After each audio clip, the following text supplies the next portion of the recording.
Welcome to the Social Lens and thank you for watching. The general election held on May 29th was not just another routine democratic exercise. It was a profound expression of the people's desire for a shift in the political landscape. The electorate sent a clear message. They expected political parties to set aside their differences and work together towards a common goal of national transformation, growth, and renewal. This mandate necessitated the formation of a government of national unity, a concept rooted in inclusivity and collaboration, aiming to bring together diverse political ideologies and perspectives under a single governmental framework. The idea of a GNU is not entirely new to South Africa. The nation had experienced a form of it in the early 1990s during its transition from apartheid to democracy. The formation of the GNU is guided by a statement of intent, a document that outlines the fundamental principles and the minimum program of priorities that the coalition parties have agreed upon. These principles emphasize respect for the Constitution, accountable and transparent governance, evidence-based policy and decision-making, the professionalization of the public service, and a commitment to integrity and good governance. The new government has prioritized rapid, inclusive, and sustainable economic growth. Addressing the pervasive issues of poverty and inequality is central to their agenda, aiming to create a more just and equitable society. This focus on socio-economic transformation is expected to be the cornerstone of the GNU's policy initiatives and legislative actions.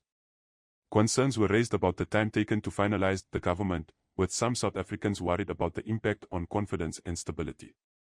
However, the proponents of the GNU pointed to international examples where the formation of multi-party governments took even longer, arguing that South Africa's relatively quick resolution was a testament to its maturing democracy.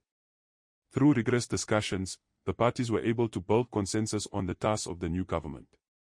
This consensus-building process demonstrated that even the most complex and contentious issues could be resolved through dialogue and mutual understanding. The result is a government that not only reflects the diverse political landscape of South Africa but also embodies the collective will and aspirations of its people.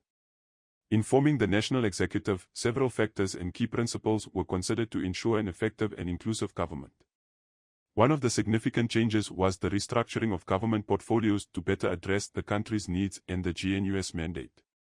The Ministries of Electricity and Energy were merged, recognizing the critical importance of energy management in driving economic growth and development.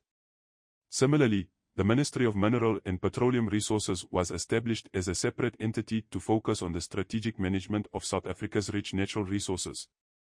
The Ministry of Agriculture was separated from Land Reform and Rural Development to provide focused attention on these distinct yet interrelated areas.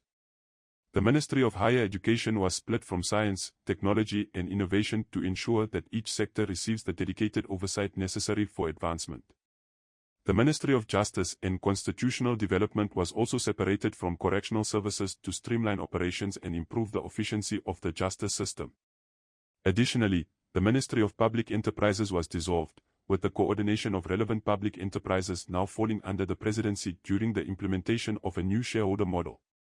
The announcement of the national executive appointments was a pivotal moment, as these individuals are entrusted with the responsibility to drive the GNU's agenda and deliver on its promises. The Deputy President, Paul Mashatile, heads the list of key figures, supported by ministers and deputy ministers across various portfolios.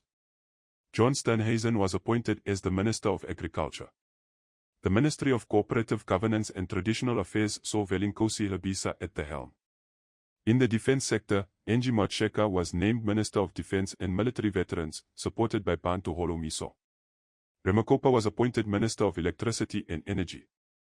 The Ministry of Science, Technology and Innovation saw Blade Nzimande as Minister. Enoch Godongwana continued as Minister of Finance. Aaron Matsoledi was appointed Minister of Health. Ronald Lomola was appointed Minister of International Relations and Cooperation. Gwede Mantashe was named Minister of Mineral and Petroleum Resources. Gayton McKenzie was named Minister of Sport, Arts and Culture. Patricia de Lille continued as Minister of Tourism.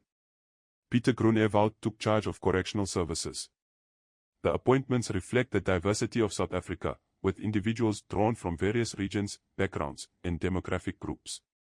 This diversity is not merely symbolic but is intended to ensure that the government is representative of the entire nation. It is hoped that this inclusivity will foster a sense of ownership and participation among all South Africans, reinforcing the legitimacy and effectiveness of the GNU. The new government faces the enormous task of addressing the challenges that South Africa currently confronts. These include high unemployment rates, economic stagnation, social inequality, and various infrastructural and service delivery deficits.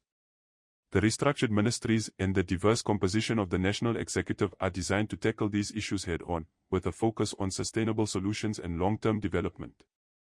The establishment of South Africa's Government of National Unity marks a new era in the country's democratic journey. It is a bold experiment in collaborative governance, bringing together diverse political ideologies and perspectives in pursuit of common national goals.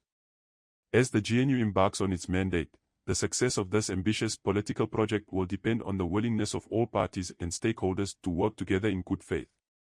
The national dialogue provides an essential platform for this collaborative effort, ensuring that the voices of all South Africans are heard and considered in the governance process. As the nation moves forward, the commitment and dedication of its leaders and citizens will be crucial in realizing the vision of a just, equitable, and prosperous South Africa. If you found this video informative, please click the like button and consider subscribing to the channel for more videos. Until next time.